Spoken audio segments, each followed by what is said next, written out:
कि जहां न पहुंचे रवि वहां पहुंचे कवि। कवि लोग नई नई बात खोज कर आपके सामने रखेलन। तो यहां से अब कहानी का शुरुआत है। बात मिली आपके महाभारत से कि लाश में जो बा कितना गुण उल्लास का कहानी सुनला। हे लसिया में देखा बात आगे बढ़ गई, नई चीज बा। कैसे कि अरे दरबार में दुर्योधन के होता था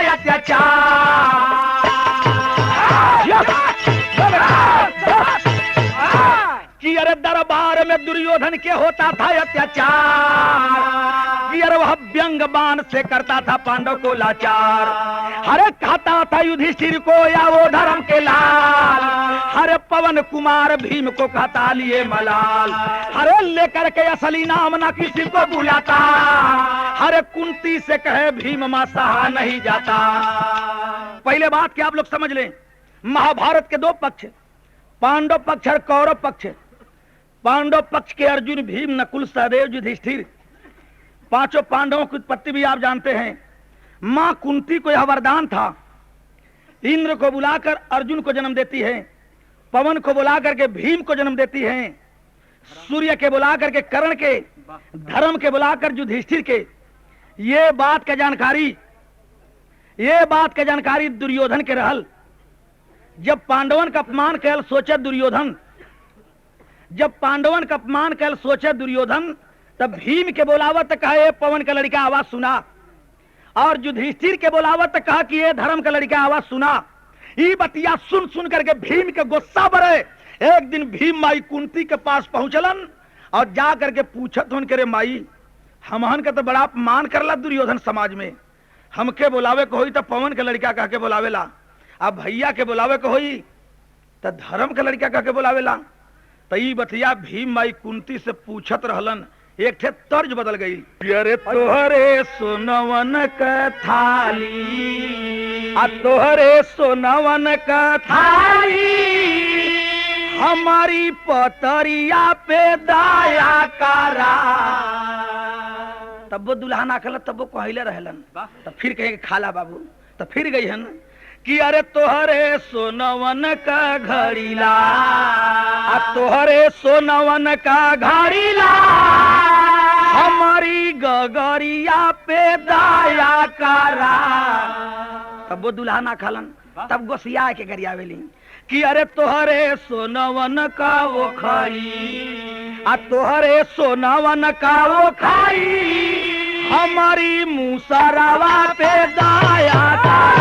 तोहरे सोनवन का वो खाई, तोहरे सोनवन का वो खाई, हमारी मुसरावा पे दाया करा। तोहरे सोनवन का वो खाई, तोहरे सोनवन का वो खाई, हमारी मुसरावा पे दाया करा। तोहरे सोनवन का वो खाई, तोहरे सोनवन का वो खाई, हमारी मुसरावा पे दाया करा। लेकिन भैया हो, हम बतावत रहे, तू लोग सोचत हुआ कि अभी कि जा करके भीम माई कुंती से पूछत उनकी माई बड़ा अपमान करेला। तो ई बतिया कन्हैया जी छिप के सुनत रहलन। गट्टा पकड़लन है, गट्टा पकड़लन, भीम का ले गिला कोरे, कलन एकर समाधान तोहर मतारी कुंती थोड़ा कर पहिन, हम बतावत हई। कल से अगर दुर्योधन तुहके पवन का लड़का कहे, धर्मराज के धर्म का लड़का बनावे, तब तुहू दुर्योधन से कह दिया कि तहू तब विदुर पेड़े का लड़का हवे, सोने का लड़का पैदा भल रहल। ओकर माटी ओटी शरीरिया से छूटे तो कुल सोना मतीन हो जाए। कहलन कन्हैया जी की जाके कह दिया दुर्योधन से कि तहू तब पेड़े का लड़का हवे, और वो पेड़े का नाम अब विदुर पेड़। भीम कहलन भगवान सब जानेला दुर्योधन के कि धृष्टराष्ट्र का लड़का बा, तो हम ओके पेड़े का लड़का कैसे बनाई। कन्हैया जी कहलन ये बात बिल्कुल गलत हो, केवल लोग कहेला और जानेला कि धृष्टराष्ट्र का लड़का बा, लेकिन वास्तविकता ही ना बा। वास्तविकता यही है कि विदुर पेड़े का लड़का बा वो दुर्योधन। ये बात के हम जानत हई। आज जब तू कह देबा ते अपने आप का काम बनी। इतना बतिया जब भीम सुनलन तब तो मुस्किया चल दहलन, लेकिन भीम गुस्सा में चल दिया। वो समय का भाव बा कि अरे पहुंचे भीम बलकारी हो, कि अब पहुंचे भीम बलकारी हो, बतिया फिर बोले।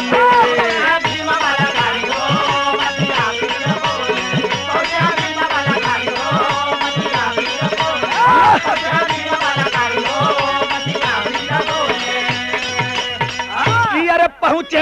राम बलकारी हो बतिया फिर बोले कि अरे हसन लगे हैं नर नारी हो बतिया फिर बोले।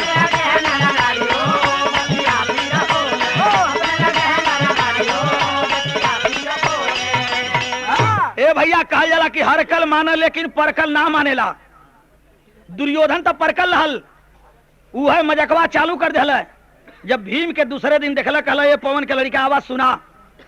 आज जब कहला कि ये पवन के लड़का आवाज सुना तब भीम कहला अब कि हमहू पेड़े का लड़का बनाई, लेकिन तनी भीम के बनौले का तरीका देखा। एक ठे तरज बा और तर्जवा उहे बा कि एक ठे मेहरारू का मर्द तनी हमारी मनी मोट झोट रहल। मोट झोट रहल जब संजोग से मल्टरी में भर्ती हो गल, रियाज पानी कैले तो पतील हो गल लकड़ा मतीन। आज जब पतील हो गल तो छुट्टी पर घरे आयल। आज जब छुट्टी पर घरे आयल तो फिर जब ड्यूटी पर जाए लगल, एक ठे मेहरारू कहला करे हम सुनते कि तोर लकड़ावा फिर मिलिट्री में जात बा। तो ऊ कहला कि ना ये पारी ना जाए देव। का कहला तर्ज बाई है कि अरे हमारे बलमुआ के कि अरे हमारे बलमुआ का पातर कमर पलटनिये में जाए नाही, पलटनिये में जाए नाही। अरे हमारे बलमुआ का पातर कमर पलटनिये में जाए नाही, पलटनिये में जाए नाही। भूख लगी भौरी चोखा खियैबे होटलिये में खाए नाही, होटलिये में खाए नाही, होटलिये में खाए नाही। अरे भूख लगी भौरी चोखा खियैबे होटलिये में खाए नाही, होटलिये में खाए नाही। अतनी गनवा के बतिया सुने कर के बतिया धड़क गईली छतिया।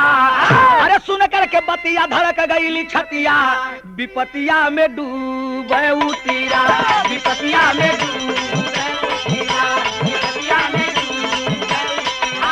अरे सुन कर के बतिया धड़क गईली छतिया, विपतिया में डूबे उतीरा, विपतिया में डूबे उतीरा।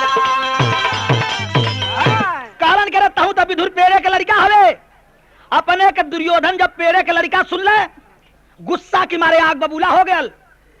कहला रे भीम हमके पेड़े के लड़का बनौले जरूर, लेकिन आज तो के साबित करे के परी कि हम पेड़ के लड़का कैसे हई और न बताइबे तो आज हमरे तोरे खैरियत नहीं पड़ी।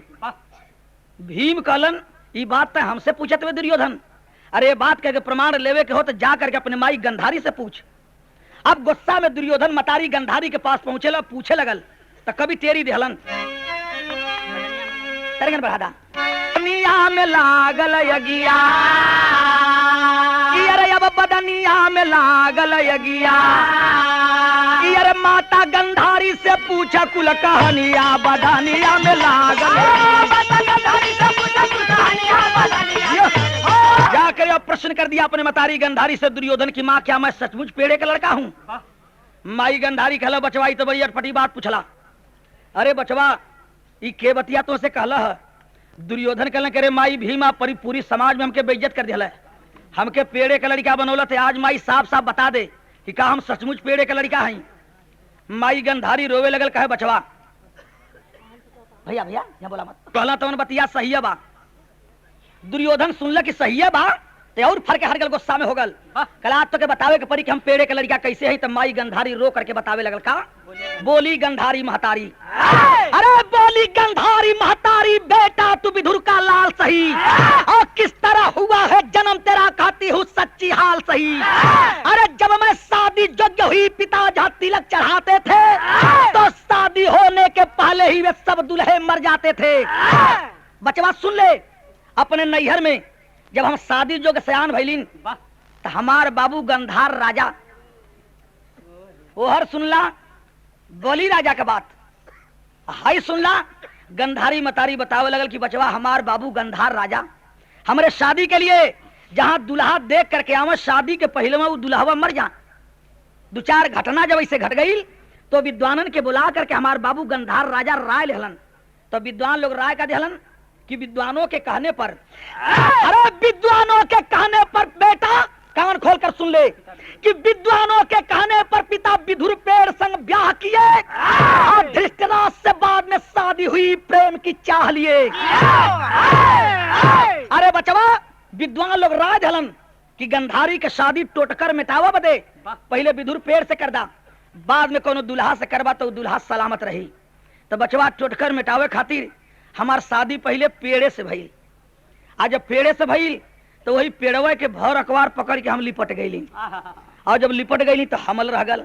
आज जब हमल रह गल तो ऊ जवन लड़का पैदा भइला उह तू दुर्योधन पैदा भइला। धृतराज से शादी तो बाद में भइल। आज जब बतौला गंधारी मतारी की उह लड़का जवन तू पैदा भइला तू दुर्योधन पैदा भइला, तब तक दुर्योधन का गुस्सा और बढ़ गई।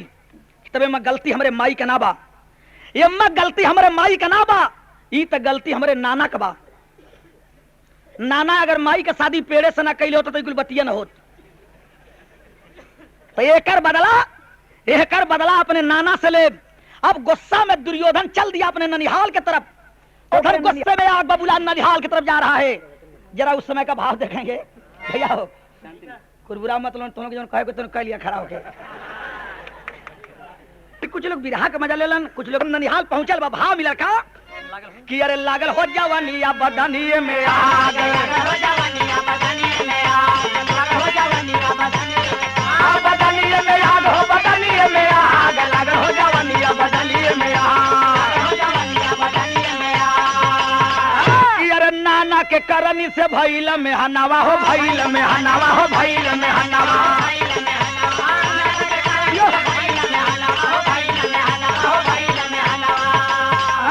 माई के अचारवा में लगी गई दाग, लागल हो जवानिया बदनिए में आग, हो जवानिया बदनिए में आग, हो जवानिया बदनिए में आग, हाँ बदनिए में आग, हो बदनिए में आग, लागल हो जवानिया बदनिए में आग, लागल हो जवानिया बदनिए में आग। भाई साहब दुर्योधन सेना लेकर के सिपाहियों को लेकर के और जब पहुंचता है अपने ननिहाल में अपने 100 मामा के और अपने नाना के बंदी बना करके लेकर आया अपने यहाँ। बतौली न कि वो बुढ़वा लसिया वाला बतौले रहे कि हमार लसिया जो बेटवा हम मर जाई तो हमार लसिया फेंकवाए मत, न जलैया से न गड़िया से, बल्कि लसिया ले जा करके वही बजरिया में बेचिया से। और वही लसिया से काम बढ़ गल। लसिया कितना काम कैल तनी हाई सुन ला। अब वह बतियावत बा अपने 100 मामा के और अपने नाना के सैनिकन से बंदी बनवा करके लेकर के आया है दुर्योधन और लिया कर अपने यहाँ जेल के अंदर बंद कर दिया। और जब जेल में बंद कर दिया तो बड़ा तकलीफ दे जेलवा में।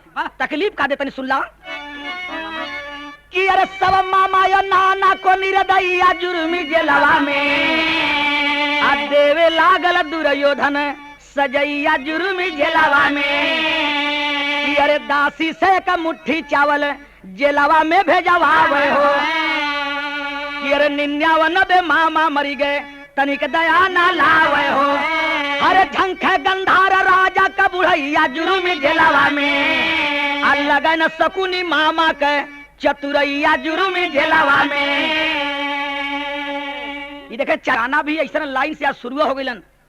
कितना लोग हर जगह में गाना गावल जाला, रोजे डेली प्रोग्राम चलत बा सभी लोगन के। तो गाना एक एक दू जब भैल रामायण वाल तो बदल जला पट से ना कांड हो गई गाना का कि अबले जौन बा ये रामायण महाभारत चलत बा तो अब सवेरे केहू कोही ना, अब जब बदल जाई तब सवेरे से ले मचल जाई। तो कहे के मतलब कि कोई की शिकायत भी नहीं हो। बुढ़वा दादा लोग भी खुश रही हैं, बुढ़ऊ लोग यही पर खुश रहेलन। आई लड़कवा तगवा के बैठ जाइन पूरा इन लोग कुछ मतलब विराह से बाना लड़का खाली टुकुर टुकुर ताकत होंगे काम हुआ बाबत हो सर कैसे कहत हो सर करके जेल के अंदर बंद कर दिया दुर्योधन अपने 100 मामा अपने नाना को। अब धीरे धीरे दासी से थोड़ा सा भोजन खाए बदे जेल में भेजवावे। तो खैले के अभाव में कुछ दिन में ओकर 99 मामा मर गइलन। और जब 99 मामा मर गइलन केवल एक थे ओकर मामा बचल शकुनी और ओकर नाना गंधार राजा। तो थोड़े दिन के बाद जब गंधार राजा भी मरे लगलन तब देखला का भयल कि अरे मरते बेरिया राजा गइले अरे शकुनी के चेताई हो कि हमारे हड्डी के पासा लिहा लालन बनवाई हो।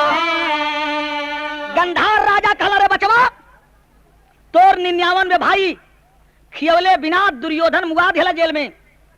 उन समन के लाश तो फेंका गई, लेकिन सुन ले अब हम भी मरे वाला हई, लेकिन हमार लाश फेंकवाए मत बचवा। हमार लसिया फेंकवाई है मत, हमारे लसिया का करी है का गंधार राजा अपने बचवा शकुनी से कहलन, जैसे वो बुढ़वा कहले रहल कि हमार लसिया फेंकवैया से मत जाके बेच दिया से। गंधार राजा कहला कि बचवा हम भी मरब जल्दी है, लेकिन मर जाई शकुनी तो हमार लाश फेंकवाए मत, अकेले तो बचल बाटे। अब हमार लसिया से करी है का कि मरते बेरिया राजा गईले शकुनी के चेताई हो कि हमारे हड्डी के पासा लिहा लालन बनवाई हो। हमारे लसिया में से हमार हड्डी निकलवा करके जुआ खेल वाला पासा बनवा ली है। ऐसे होई का कि अरे जीती ना कोई जुआ में खेलवैया जुर्मी जेलावा में, आज चुका ली है बदला पाके समैया जुर्मी जेलावा में। 5 पुरस्कार बिंदु ड्राइवर जी की तरफ से नमस्कार प्रणाम बा। हमारे लाश से हड्डी निकलवा के हमार जुआ खेल वाला पासा बनवा ली है, और वो जुआ खेल वाला पासा से दुनिया में कोई तो से पार न पाई, कोई से हरबा न करबे। एक बात, दूसरी बात नोट कर ले, अगर मौका मिले तो दुर्योधन से अपने 100 आदमी का बदला चुका ली है। तो 99 भाई एक थे हम, 100 आदमी का बदला चुका ली है बचवा शकुनी। यही कह करके जब गंधार राजा मर गईलन तो शकुनी उनके हड्डी का जुआ खेल वाला पासा बनवा करके वही जेलवे में इंतजार करत है। ज्योतिषी टाइप का था शकुनी, बड़ा बुद्धिमान था, लेकिन ओकर बुद्धि काम न कर अपने बाबू के हड्डी का जुआ का पासा लेके वो तैयारी कैले बा कि जेल से निकली, बाबू कहले मैं तब दुर्योधन से बदला चुकाई।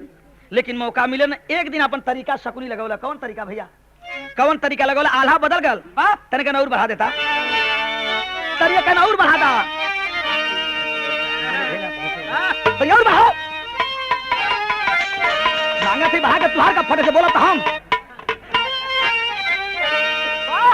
ए भैया तो कितना गवैया पर पहलवा सवाल करत रहलन। ये हरि पहलवान भैया की तरफ से 5 पुरस्कार भैया के नमस्कार प्रणाम। पहलवा गवैया सवाल करें कि कवन चिड़ैया बिन डयनवा का उड़ गईली, कवन नदी नहीं सूखे बढ़िया है, आ कवन रंग बजवा परदेसवा में छवलन, कवन तिरियवा सेजिया पर मुरझाए। एकर जवाब भी मिले कि प्राण चिड़ैया बिन डयनवा का उड़ गईली, नैन नदी नहीं सूखे बढ़िया है, लाखन रंग बजवा परदेसवा में छौलन, चंपा तिरियवा सेजिया पर मुरझाए। तो सब लोगन जब एक गावे लगल, हम बदल देनी, तन दिमाग लगावा कर जवाब होई का सवाल भाई है कि ये भैया कि अरे भैया अरे सावनी चुनरिया ए बबुआ कवन रंगिया ओढ़ले रहली, सावनी चुनरिया ए बबुआ कवन रंगिया ओढ़ले रहली, याद बना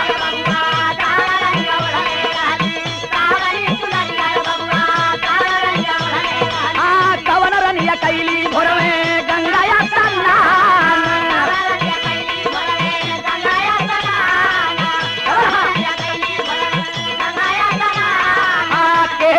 तनवा वाले पहलवा ने छोड़ी हो दिहले, कवन रानी हो गई चाऊ कावे कर सावनी चुनरिया कवन रनिया ओढ़ले रहलीन, आ कवन रनिया कैली भोरवा गंगा या स्नान, केईर तनवा वाले पनवा में छोड़लन, कवन रानी हो गईली चौकवा कर राण। तनी कहानी बाप लोग ध्यान दिया जा। अब शकुनी जवन बा अपने बाबू के हड्डी का जुआ बनवा करके पासा जवन बा जेल में इंतजार करत बाटा, घटना का घट गई। तनी सुनला कि ये भैया रावण के पेशाब जैसे लागल मिथिला में, बोला मत पीछे से कि अरे रावण के पेशाब जैसे लागल मिथिला में, कि अरे रख दिया शिव का धनुहिया लाचार। ए भैया वैसे पेशाब एक दिन कैला कुरुराई, अरे बहन लगी मटिया पे सभी के धार। एक दिन दुर्योधन एकांत में पेशाब कर रहा था, उसके पेशाब से जो मिट्टी बह रही थी, उस मिट्टी से एक से आमे का फल ढक गल। दुर्योधन घमंडी था, हंसने लगा कि वाह मेरे पेशाब में वो शक्ति है कि वो मिट्टी से आमे का फल ढक गल। यही बतिया के लेकर के दुर्योधन हंसत आवत रहल। ओकर दासी जवन शकुनी के जेल में रोज भोजन ले जाए, अपने राजा दुर्योधन के हंसत देख करके ऑटोमेटिक को भी हंस देती है। दुर्योधन कहला रे दासी मैं तो किसी वजह से हंस रहा था, लेकिन तू क्यों हंसी है? कहला सरकार कोनो वजह से ना हंसलीन, केवल आपके हंसत देख करके हंस देलीन। दुर्योधन कहा नहीं हंसने का कारण बताना होगा, कल तक का मौका देता हूं, अगर तू नहीं बताएगी तेरा गर्दन कटवा करके पेड़ पर टंगवा दूंगा। रात कौनो तरह बीतल, सवेरे सवेरे उदासल मन से भोजन लेकर के दासी जब जेल में गई हो शकुनी के, शकुनी जब उदासल देखला दासी के कहला रे दासी आज तक बड़ा उदासल है, वजह का बा? खलम मामा दुर्योधन राजा हमारे गर्दन काट करके पेड़े पर टंगवा दिहन। हंसले का कारण पूछले हमन। शकुनी बड़ा बुद्धिमान था, ज्योतिषी टाइप का, अपना बुद्धि लगाने लगाते लगाते वह जानकारी कर लिया। कहला रे दासी कोनो बहुत बड़ियार बात ना बारे, अरे जा करके दुर्योधन से कह दे कि सरकार आप पिशाब करत रहला, आपके पिसबिया के मिट्टी से आमे का फल ढंगल, यही लिए हम हंस दिहलिन। दासी जब ये बात आकर के दुर्योधन से बतौला, दुर्योधन कहला दासी कमवा हम अकेले एकांत में कैले रहली, तय जनली कैसे? कहला जौने मामा शकुनी के जेलवा में बंद कैले हुआ वह बतौलन है। तब तो दुर्योधन बड़ा खुश हुआ कि वाह हमार मामा शकुनी इतना बुद्धिमान और उनके हम जेले में बंद कैले हैं। तुरंत दुर्योधन जेल से निकाल कर शकुनी को किया क्या भैया? अरे हस्त दुर्योधन बात बिगड़ल बनी, अरे हस्त दुर्योधन बात बिगड़ल बनी, आज जग में बुद्धि का खजनवा हो मामा शकुनी।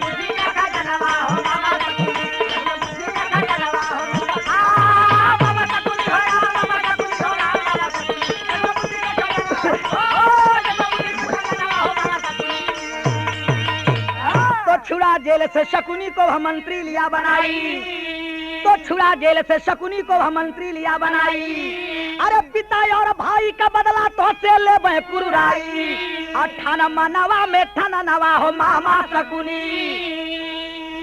जेल से निकाल कर दुर्योधन शकुनी को अपना मंत्री बना लिया कि बड़ा बुद्धिमान हो मामा, अच्छी अच्छी राय दिहन। आज जब मंत्री बन गए दुर्योधन के, तब शकुनी के दिमाग में बात नाचे लगल बाबू गंधार राजा वाली। हमारे बाबू कलम की बचवा बदला चुका लिए दुर्योधन से। अब शकुनी जो बात दुर्योधन के अच्छी राय न देकर के गलत राय देवे लगल। आ चढ़ावत बढ़ावत यहाँ तक कैले कहा ले कि द्रौपदी को जुआ में जीता उसी हड्डी के पासा से, जो ने अपने बाबू के हड्डी का जुआ खेल वाला पासा बनवले रहल।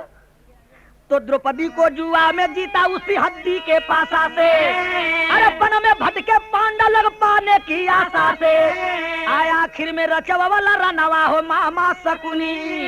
तो कुरुक्षेत्र में रटे बहादुर चले बान बानन से, रक्त रंजित धरा हो गई गिरे ज्वान ज्वानन पर, अब बदला ले लिया बदनवा हो मामा शकुनी।